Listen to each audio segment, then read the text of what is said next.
कई बार मैं सीधी धमकी भी सुन चुका हूँ, तिरछी धमकी भी सुन चुका हूँ, लोगों की सलाह भी सुन चुका हूँ। आप ना एक सिस्टम में काम कर रहे होते हो, अगर सिस्टम आपको सपोर्ट ना करे तो आप ज़्यादा दूर तक चल नहीं सकते। बात 2019 की है। लोकसभा का चुनाव था। जनसभा को संबोधित करने निकले आजम खान ने एक बयान दिया। ये कलेक्टर से मत डरियो, ये तनखैया है, तनखैयों से नहीं डरते हैं। और देखें कई मायावती जी के फोटो, कैसे बड़े बड़े अफसर रुमाल निकाल के जूते साफ कर रहे हैं। हाँ, उन्हीं से है गठबंधन। हाँ, उन्हीं के जूते साफ कराऊंगा इंशाल्लाह ने चाहा। जिस अफसर से उन्होंने जूते साफ कराने की हसरत पाली थी, उसी अफसर की वजह से उनकी पूरी सल्तनत उजड़ चुकी है। अगर आपको किसी रोल में सरकार फिट मानती है तो आपको उस रोल में रखती है, नहीं फिट मानती तो आपको हटा देती है। इस जैसे जाने कितने कलेक्टरों ने मेरे दफ्तर में खड़े होकर पेशकश किया। कलेक्टर साहब, बहुत महंगी पड़ेगी आपको ये तकरीरें। ये समझ ही नहीं रहा, ये कह रहा है मैं सिक्किम चला जाऊंगा। सिक्किम भी हिंदुस्तान में है। किसकी माँ ने ये कपूत पैदा किया है अपनी कोख से? अरे कलेक्टर, अपनी माँ की कोख में जाकर किस कपूत को पैदा कर दिया तेरी माँ ने? हम बात कर रहे हैं यूपी के चर्चित आईएएस अधिकारी आंजनेय कुमार सिंह की। सर 5 साल पूरे हो चुके हैं आपको मुरादाबाद में हैंडलाइट के तौर पर, तो ये मैं समझता हूँ कि ये अपने आप में एक रिकॉर्ड होगा। देखिए, हमारी जो पोस्टिंग है किसी भी जगह पे, हम कब तक रहेंगे ये हमारे ऊपर नहीं होता। तो ये कोई मेरी उपलब्धि नहीं है। ये सरकार ने के द्वारा मुझे यहाँ पे पोस्ट किया गया, जो मेरे नियंत्रण में बिल्कुल भी नहीं है। मैं अपनी पोस्टिंग खुद नहीं कर सकता। तो इसको मैं किसी उपलब्धि के तौर पे नहीं गिनता, पर पूरा प्रयास है कि जब जहाँ पे भी रहूँ, चाहे वो जितनी भी देर के लिए मुझे पदस्थ किया जाए, मैं जो मेरी ड्यूटीज़ हैं, जो मेरे कर्तव्य हैं, उनका पालन सही तरीके से कर सकूँ, इसका प्रयास रहता है और यहाँ पे भी मैं वही प्रयास करता रहा हूँ। आपकी गिनती जो स्टेट ही नहीं बल्कि कंट्री के बहुत ही प्रभावशाली और चर्चित आईएएस के रूप में होती है। आजम खां को जेल में पहुंचाना पूरा क्रेडिट आपको जाता है। उनकी फैमिली सजायाफ्ता है और चुनावी राजनीति से पूरी तरह दूर हो चुकी है। अब आगे क्या? देखिए, वो कोई अचीवमेंट नहीं है। ये एक ऐसी चीज़ है ना, जब आप कहीं पे काम कर रहे होते हैं, तो जैसे मैंने आपसे कहा, आप चर्चा कर रहे थे कि भई फुटपाथ खाली क्यों नहीं है? फुटपाथ खाली इसलिए नहीं है क्योंकि उस पे एन्क्रोचमेंट है, तो हमें एन्क्रोचमेंट हटाना पड़ेगा। तो हमारी आपकी आँख के सामने अगर एन्क्रोचमेंट दिखाई दे रहा है और आपको फुटपाथ करना है, तो ऑब्वियसली आप पहले एन्क्रोचमेंट हटाएँगे। तो ये ठीक उसी तरीके की कार्रवाई है जो कोई उपलब्धि में नहीं आती। उपलब्धि में तो तब होती जब एन्क्रोचमेंट हटाने के बाद मैं फुटपाथ लोगों को खाली दे पाता। असल उपलब्धि ये है कि मैंने, और वो भी नहीं उपलब्धि है, फुटपाथ तो बने ही लोगों के लिए है। आपने तो बस एक सिस्टम जो कि गलत चल रहा था, उसको आपने जो होना चाहिए उस पे लेके आए। मैं इस बात को ज़्यादा उपलब्धि मानूँगा कि हमारे मंडल के सभी गाँव में हमने लाइब्रेरी एस्टेब्लिश करवाई। जब माननीय मुख्यमंत्री जी का निर्देश डिजिटल लाइब्रेरी के लिए आया, उससे पहले ही। ये अलग बात है कि कहीं छोटी, कहीं बड़ी, जितनी क्षमता थी ग्राम पंचायत की, उसने की।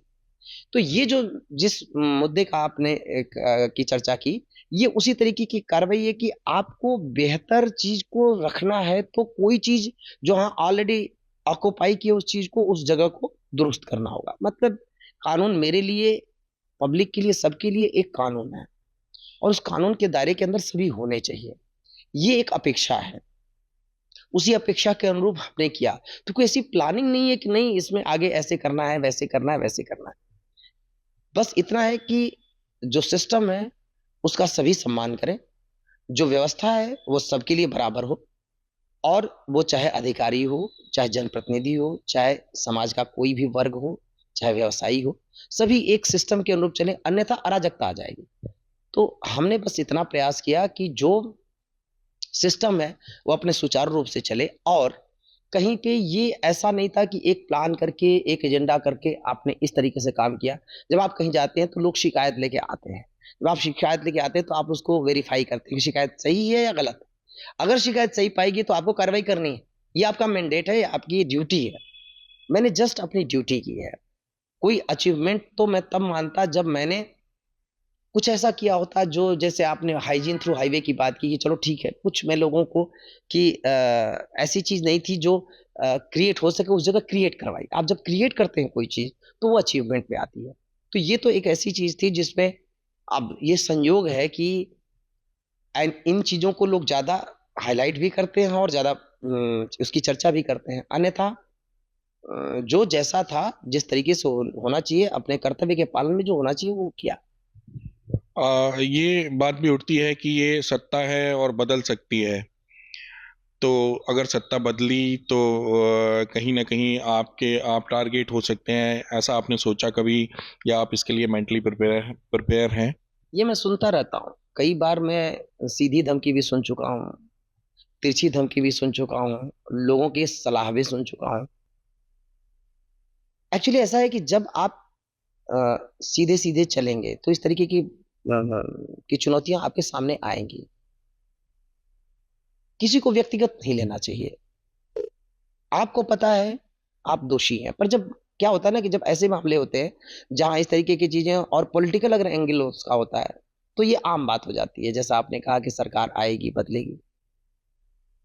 बदलती सरकारों में काम कर चुका हूँ और मैं जानता हूँ, कानून तो वही रहेगा ना, वो मेरे लिए भी और सबके लिए भी। देखिए, जब आप कोई चीज़ करेंगे तो इस तरीके के रिएक्शंस आते हैं और ये हमारी आदत होती है इन सब चीज़ों के रिएक्शन सुनने। इस पे मैं कोई रिएक्शन नहीं दूंगा कि इसके बाद क्या, और जब होगा तो ना हम ऐसी कभी प्लानिंग करते हैं, ना जो हुआ उसकी प्लानिंग की, ना जो होगा उसकी प्लानिंग कर रहा हूँ। हमारा काम है, और ना आप प्लानिंग से कोई चीज़ कर सकते हैं। हम अ, अधिकारी हैं जो एक सेवा में हैं। उस सेवा में हम नियंत्रण में रहते हैं सरकार की। सरकार आपको इंडिविजुअल नहीं होने देती, आपको व्यक्तिगत नहीं होने देती, और अगर कोई व्यक्तिगत होने का प्रयास कर रहा है, तो गलत कर रहा है। हमारी पहचान सेवा के तौर पे है, सर्विस के तौर पे है। तो इस सर्विस में सरकार आपको किस स्कीम में कहाँ देखती है, कहाँ आपको बेहतर देखती है, सरकार आपको उस जगह पोस्ट करती है। और अगर आपका परफॉर्मेंस या आपकी कोई भी चीज़ अगर उसको सही न लगे, तो आपको वहाँ से हटा भी दिया जाता है, और ऐसा हमारे साथ होता रहता है। अब क्या होता है कि जब चेंजेस होते हैं, तो फिर हो सकता है कि अगली सरकार आपको उस जगह पे सूटेबल ना देखे, किसी और जगह सूटेबल देखे, या हो सकता है कि वो सूटेबल माने ही नहीं। तो ये तो सर्विस का हिस्सा है। हम अपने ड्यूटीज पे चलते हैं, और मैंने इस तरीके की करना भी नहीं चाहिए किसी को। किसी ऐसी प्लानिंग आप नहीं कर सकते कि नहीं फलां को जाके टारगेट करना है। आपको स्थान दिया जाता है पोस्टिंग के लिए, और उस स्थान की बेहतरी करने का आप प्रयास करते हैं, चाहे आप जनपद में हैं, चाहे आप मंडल में हैं, चाहे आप तहसील में हैं। आपको उस स्थान की बेहतरी करने का प्रयास किया जाता है। अब बस बात इतनी है कि सड़क बनाते हुए अगर मैं चल रहा हूँ और आगे कहीं कोई खाई है या कहीं कोई ढूहा है, तो उसको हटाना पड़ेगा या खाई पाटनी पड़ेगी। तो ये सब एक्टिविटीज इसी तरीके की हैं। इसमें न किसी को व्यक्तिगत लेना चाहिए, न व्यक्तिगत होना चाहिए, और मैं पूरे विश्वास के साथ और श्योर आपको करता हूँ कि ना मैंने कभी व्यक्तिगत इसको लिया। ये ड्यूटी, और ना इस पे किसी को प्राउड भी फील करना चाहिए। ये तो सिर्फ एक एक आपके कार्य का एक हिस्सा है, एक पहलू है। किसी को किसी के विरुद्ध आपने कार्रवाई कर दी, ये आपका कोई व्यक्तिगत अचीवमेंट का मसला नहीं हो सकता, ना किसी को इस पे प्राउड होना चाहिए। ये हमारी ड्यूटी का एक हिस्सा है, इसको इसी तरीके से मानना चाहिए। उसका अगर बेहतर हो सकता है, समाज में बेहतर संदेश जाता है, तो अच्छा है। नहीं जाता तो भी, अब कई बार ऐसा होता है कि हम कई कार्यवाहियां करते हैं, उसके लिए कहा जाता है कि भाई गरीबों को के साथ ऐसा कर दिया।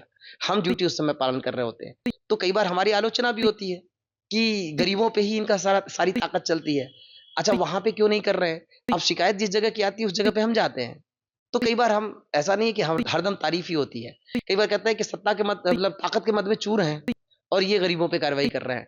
पर होता ये है कि हम नियम का पालन कर रहे होते हैं। आजम खां पर्सनल हुए, उन्होंने काफी कुछ कहा, आपकी मदर को लेके भी उन्होंने टिप्पणी की जब वो चुनाव। देखिए, ये राजनीति और व्यक्तिगत आदत है। अब जो हुआ हुआ, जिस समय हुआ हो गया, वो कभी मेरे दिमाग में हैंग करके नहीं रखता। और हम लोग तैयार रहते हैं इस तरीके की चीज़ों के लिए कि जब आप कहीं जा रहे हैं तो उसके अपने चैलेंजेस होंगे उस जगह के। और एग्ज़ैक्टली हमें अंदाज़ा नहीं होता, पर कब क्या आ जाए, कौन जानता है। तो जो हुआ, हुआ। मैं इस बात को इस तरीके से नहीं लूँगा, जिस व्यक्ति को जिस तरीके से सोचना है वो सोचेगा। आप कुछ भी करेंगे, सिर्फ़ वहीं क्यों, बहुत सारे लोग इस बात को इस तरीके से ले रहे हैं कि नहीं, इसने तो एक एजेंडा सेट किया, एजेंडा सेट कर रहा है या इस तरीके से काम कर रहा है प्लान्ड वे में, जैसे आप ही ने कहा कि एक अचीवमेंट प्लान्ड वे में ऐसा काम किया, या कई लोगों को लगता है कि पॉपुलर होने के लिए किया होगा, या कई लोगों को लगता है अरे भाई, कोई भी इस तरीके का काम, क्या ये केवल अगर बिना किसी वो ड्यूटी के पालन में अपने व्यक्तिगत एजेंडा के तहत करेगा, तो क्या उसके रिpercussions के लिए उसके जो उसके बदले में चीजें आएंगी, क्या उसके लिए तैयार नहीं रहेगा? आप तभी तक आपको लोग स्वीकार कर सकते हैं जब तक आप नियमों के दायरे में हैं, तभी तक आप अपने आप को जस्टिफाई भी कर सकते हैं। तो उसका रिएक्शन जिसके ऊपर जब आप कार्रवाई करेंगे, तो बहुत सारे लोग गलत होके भी उसका जवाब इस तरीके से देते हैं जैसे सबसे ज़्यादा पीड़ित वही हों। जब मामला पॉलिटिकल हो तो और भी ज़्यादा कॉम्प्लिकेटेड हो जाता है। और हम लोगों को ये सब सुनने की आदत होती है शुरू से। हम बहुत क्लोज़ निट में काम करते हैं पॉलिटिशियंस के। और यूँ तो आप देखिए तो हमारे जो एक सिस्टम है, उस सिस्टम में हमारे जो अल्टीमेट बॉसेस होते हैं पॉलिटिकल ही होते हैं। और हम उनके ही अंडर में काम कर रहे होते हैं, क्योंकि नीति हमेशा जो पॉलिटिकल रिप्रेजेंटेटिव हैं वो मिल के तय करते हैं, तो हमें तो उनके अंडर में काम करना है। अगर इस तरीके की चीज़ आप करेंगे तो कोई भी पॉलिटिशियन आपको पसंद नहीं करेगा, तो आप उससे बाहर चले जाएंगे। इसलिए ये किया भी नहीं जा सकता था। बस उनका रिएक्शन वैसा रहा, जो मतलब जिसने जैसा देखा। गवर्नमेंट ऑफ इंडिया आपको कई एक्सटेंशन दे चुकी है यूपी में, और यहाँ आने के बाद आप मतलब एक बड़ा नेम फेम सब कुछ मिला। और तो क्या कई बार ऐसा महसूस होता है कि यूपी की जो ब्यूरोक्रेसी है उसका कुछ हिस्सा जो है वो उनको जलन महसूस होती हो, या इस नाते किसी लॉबिंग का आपको सामना करना पड़ता हो कभी? नहीं, देखिए, मुझे तो हमेशा अपने सीनियरों से स्नेह ही मिला है, जो जितने वरिष्ठ हैं।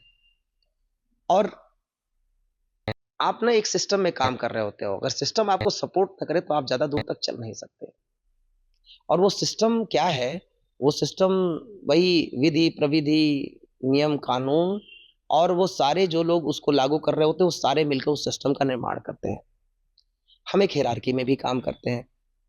बहुत सारे सीनियर्स होते हैं जो आपके, हो सकता है कि उम, आपको आप उस सिस्टम का हिस्सा होते हुए भी उनका हिस्सा ना हो। हो सकता है आपकी आदतों से वो बहुत सहमत ना हो। इसके बावजूद अगर आप काम करने के तरीके पे सही कर रहे हैं तो करेंगे। बिना सबके सपोर्ट के किसी जगह पे आप सर्वाइव नहीं कर सकते। तो ये कहना कि मुझे नहीं लगता, आज तक कभी नहीं लगा। और मैं बल्कि हो सकता है कि सौभाग्यशाली रहा हूँ इस मामले में कि सबका सपोर्ट मुझे ज़्यादा मिलता रहा है। बाकी देखिए, ये सब कुछ सरकार के पर्यंत है। अगर आपको किसी रोल में सरकार फिट मानती है तो आपको उस रोल में रखती है, नहीं फिट मानती तो आपको हटा देती है। और चूंकि किसी को किसी जगह पोस्ट करना, किसी जगह होना, यह सरकार के प्रसाद पर्यंत है, तो हमारे सभी लोग, खासतौर से उत्तर प्रदेश में सभी अधिकारी इस बात को समझते हैं, और पूरे भारत के सिस्टम में सब लोग समझते हैं। जहां पे भी आप जाइए सिस्टम यही है। तो उस सिस्टम में जो भी है उसके रोल के अनुरूप काम अगर उसको मिल रहा है या मिलेगा, और सबको सबको सब हर एक व्यक्ति हर एक जगह काम नहीं कर सकता, काम करेगा भी तो बेहतर नहीं कर सकता। किसी की गति किसी चीज में ज्यादा होगी, किसी की किसी चीज में। तो इस एक बड़ी से जो गाड़ी है उसमें एक छोटा सा नट बोल्ट हूं मैं। उस छोटे से नट बोल्ट की जरूरत जहां पे है वहां पे लगाया हुआ है, जब नहीं जरूरत होगी तो नहीं रहेगा।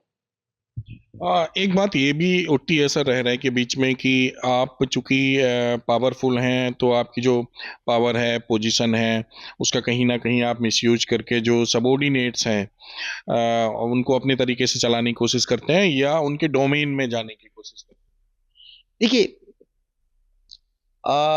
ये संभव ही नहीं है। क्या है कि सारी सारी जो शक्ति है, जो सारी ताकत है, वो सरकार की है। और कभी किसी को गलतफहमी नहीं होनी चाहिए कि वो ताकतवर हो सकता है, हो जाएगा। ना मुझे कभी इस बात की गलतफहमी हुई। पर देखिए, मैं कमिश्नर के रोल में यहाँ हूँ। यहाँ पे 5 जनपद हैं और बहुत सारी तहसीलें हैं। जब शासन से, माननीय मुख्यमंत्री जी से निर्देश प्राप्त होता है कि निचले स्तर तक आपको अ, जनता के लिए काम करना है, सारे अधिकारियों को, और बहुत स्पेसिफिक निर्देश होते हैं, इस मामले में ये, इस मामले में ये, इस मामले में ये, हम उससे बाहर नहीं जा सकते। तो मेरा रोल मॉनिटरिंग का है। वो मॉनिटरिंग नीचे तक, जैसे आपने अभी कहा कि सुनवाई नहीं होती नीचे तक, जब एक बार मेरी नॉलेज में ये चीज आ जाए तो नीचे तक देखना मेरा कर्तव्य बन जाता है कि भाई कहाँ पे गड़बड़ी हो रही है। ये दखलंदाजी नहीं है, ये सिर्फ फीडबैक लेना है। और अगर कोई गलत करता हुआ मिला तो मेरी ड्यूटी है कि मैं उसके, अगर मेरे जुरिस्डिक्शन में चीजें हैं और मैं उसके लिए सक्षम अधिकारी हूं तो मैं करूं, या फिर जो सक्षम स्तर है उसको कहूं भाई आप करिए। और मुझे लगता है कि मोटा मोटी जो हमारी टीम है, यानी सभी जिलाधिकारियों की, सभी पुलिस, हमारे जो डीआईजी साहब हैं सहित सारे पुलिस अधीक्षकों की, सारे कंफर्ट के लेवल पे हैं। एक दूसरे से चीजें साझा करते हैं हम, और कोई चीज आती है मेरे पास तो मैं बताता हूं। जहां उनके मामले होते हैं कि कहीं पे कुछ गलत हो रहा है, अगर मुझे समय से पता चल गया तो मैं संबंधित डीएम को, संबंधित एसपी को बता देता हूं, देखिए आपके यहाँ ये शिकायत आ रही है, आप जरा सा देख लीजिए। और ये बात हमारे ऊपर से भी होती है। कई बार हमें माननीय मुख्यमंत्री जी के ऑफिस से सचेत किया जाता है कि भाई आपके यहाँ हो रहा है, आपको पता है कि नहीं है। कई ज्यादातर बार हमें चीजें पता होती है, कई बार ऐसा होता है कि जिस तरीके से उनको जानकारी होती है उस तरीके से हमें जानकारी नहीं होती। मेरा भी प्रयास वही रहता है कि सभी को प्रॉपर फीडबैक रहे, ताकि हम जो माननीय मुख्यमंत्री जी के निर्देश हैं उसके अनुरूप कार्य कर सकें। इसको दखलंदाजी नहीं कहेंगे। और जैसा मैंने आपसे कहा कि न मुझे कभी कोई कंफ्यूजन है, न रहा है और न होगा। हम जब चेयर में होते हैं ना, तो चेयर में सिर्फ सरकार की वजह से होते हैं। सरकार ने मुझे यहाँ बैठा रखा है। जितनी भी ताकत शक्ति जिसकी भी आप बात कर रहे हैं वो उस चेयर की है, और वो चेयर का की ताकत है का मतलब ये सारी ताकत, सारी शक्ति सरकार की है। और जब तक आप बेहतर करते रहेंगे, पब्लिक के लिए करते रहेंगे और सरकार के निर्देशों का अनुपालन करते हैं या सरकार की मंशा के अनुरूप काम करते हैं, तब तक वो शक्ति आपके साथ है, नहीं तो नहीं है। ये बहुत सीधी सी बात है। अगर किसी को किसी तरीके की गलतफहमी हो, चाहे मैं हूं चाहे किसी कोई और हो, तो फिर वो उसका गलत इंटरप्रिटेशन निकालेगा ही। पर ऊपर से लेके नीचे तक सिर्फ एक ही चीज है, वो है सरकार जिसने आपको पदस्थ किया है, और आपको सरकार के अनुरूप, और सरकार के अनुरूप चलने का अर्थ ऐसा नहीं है कि किसी व्यक्ति के निर्देशों के अनुरूप चलना है। सरकार के निर्देश एक व्यवस्था में आते हैं, उस व्यवस्था में कानून है, नियम है, विधि है, प्रविधि है, विभिन्न प्रकार के निर्देश हैं, उन सब के अनुरूप चलना होता है। वही सबको करना होता है, वही मैं कर रहा हूं। न मैंने आज तक कभी प्रयास किया, न मुझे कभी किसी ने इस तरीके का हिंट किया कि मैं उसके एरिया में घुस रहा हूं या दखलंदाजी रहा। हाँ, बहुत सारी चीजें मैंने नए तरीके से या नई की होंगी, तो उसकी वजह यह है कि मैंने आपसे कहा ट्रांसपेरेंसी। हम एक ही उपाय है पब्लिक की शिकायतों का बेहतर समाधान, इसका एक ही उपाय है कि हम ज्यादा से ज्यादा ट्रांसपेरेंसी लेके आए, पारदर्शिता रखें। पारदर्शिता एक एक कदम में कोशिश करता हूं आगे बढ़े। मैं, आपको पता है मेरी राजस्व की कोर्ट भी होती है। इस कोर्ट में जो राजस्व से संबंधित मामले हैं उसकी अपील या रिवीजन आती है, और कई बार लोग यहीं तक आ पाते, इसके आगे नहीं बढ़ पाते। तो क्या मेरा कर्तव्य नहीं है कि मैं हर एक केस को बहुत गंभीरता से और संवेदनशीलता से देख? तो अगर मैं देख रहा हूं तो मैं, जैसा कि अब समीक्षा भी शासन स्तर से की जाती है और माननीय मुख्यमंत्री की तरफ से विशेष तौर से जोर है, तो क्या ये बाकी अधिकारियों का दायित्व तो नहीं बनता कि वो भी उसी सेंसिबली, उसी तरीके से देखें उस केसेस? जो मैं करता हूं उसी की अपेक्षा मैं बाकी सबसे करता हूं। अगर मैं अपने कोर्ट को टाइम देता हूं और बाकी सारे काम भी करता हूं, और अगर मैं महीने में 200 केस, 250 केस, 300 केस का क्वालिटी डिस्पोजल कर रहा हूं, तो मैं अपेक्षा करूंगा कि हमारे नीचे जो लोग हैं वो भी उतना नहीं तो कम से कम 100 तो कर ही दें, या जितने मानक बनाए गए हैं शासन से उतने तो कर ही दें। कोई बहुत पीछे लंबा केस ना हो, कोई गरीब उसमें ऐसा ना हो कि हमारे इस क्रिया प्रक्रिया के अंदर पिस जाए। बस इतने का ध्यान रहता है और इतने का प्रयास करता हूँ। बाकी देखिए ऐसा नहीं कह सकता कि मैं सब कुछ आदमी गलतियों का पुतला है, गलतियाँ तो होती ही होंगी। जानबूझकर कोई गलती ना हो बस इतना प्रयास करता हूँ और सबसे यही कहता हूँ कि जानबूझकर कोई गलती ना हो। एक आखिरी सवाल सर कि ये बातें उठती हैं बार-बार कि आप अपने मूल कैडर में जाने की बजाय मतलब इस्तीफ़ा देके चुनाव आने वाले दिनों में लड़ेंगे, तो इसमें कितनी सच्चाई है? क्या कोई प्लानिंग है फ्यूचर में चुनाव लड़ने की? देखिए, मैं उसको काम करते देखकर और मैं अपनी काम से संबंधित बातें करते सुनकर आपको इतना तो लग गया होगा कि मैं अपने काम को बहुत पसंद करता हूँ। पता नहीं नियति ने मुझको डाला तो शायद मैं इसी के लिए बना था। तो मैं अपने काम को बहुत पसंद करता हूँ और इसके ज़रिए बहुत कुछ कर पा रहा हूँ।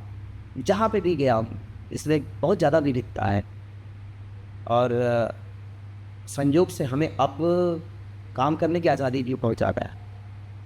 तो मुझे लगता है कि शायद मैं इसी प्रोफ़ेशन के लिए बना हूँ और इसी में मुझे ज़्यादा आनंद भी मिलता है, खुशी भी मिलती है और इसीलिए जो लोग कहते हैं ना कि रात के 11 बजे, साढ़े 11 बजे आप काम करते हैं, तो आप अपना पर्सनल काम कैसे करते होंगे या आप बोर नहीं होते या नहीं थकते? इसमें बस ये होता है कि आपके पास जब तक काम पेंडिंग है, तब तक आपको काम दिखता है। तो जब तक आप इसमें डूबेंगे नहीं, हर एक चीज़ में इंटरेस्ट नहीं लेगा, अपने काम को एन्जॉय नहीं करेंगे, तब तक आप इसे नहीं कर सकते। और ये रोज़ का तो है नहीं कि रोज़ आप 11 बजे, साढ़े 11 बजे, रोज़ 12 बजे तक काम करें। जब पेंडेंसी हुई तो आपको काम करना अनिवार्य किया जाता है। तो मैं इस काम को बहुत ज़्यादा लाइक करता हूँ, इसके बारे में आपने देखा होगा मैं जब बातें करता हूँ तो काफ़ी जुड़ के बातें करता हूँ। तो अभी तो फ़िलहाल मैं इसी में जुड़ा हूँ और यही मेरे लिए बहुत बड़ी चीज़ है कि मुझे ये अवसर मिला है कि मैं ये काम कर पा रहा हूँ। तो इस सर्विस में होना भी बहुत बड़ा सौभाग्य है और मैं बहुत अपने आप को सौभाग्यशाली मानता हूँ कि इस सेवा में हूँ और अपने प्रदेश को की सेवा कर पा रहा हूँ। ये भी सौभाग्य मुझे प्राप्त हुआ। इससे ज़्यादा कोई सर्विस में क्या ही चाह सकता है कि आप बहुत सारा कंट्रीब्यूशन जो आपने बचपन से अपने गाँव में रह के देखा था और जब आप बड़े हुए ट्रांजिशन फेज़ में जैसी-जैसी चीज़ें आपने देखी, आप ये सोचते हो कि ये भी हो जाता और ये भी हो जाता और उसमें कुछ को करने का आपको और सौभाग्य प्राप्त हो रहा है, ये बहुत बड़ी चीज़ है। तो ये थे यूपी के सबसे चर्चित आईएएस अधिकारी आंजनेय कुमार सिंह, जिन्होंने आजम खां की सज़ा से लेकर विकास के मुद्दों तक बहुत ही बेबाकी से बात की।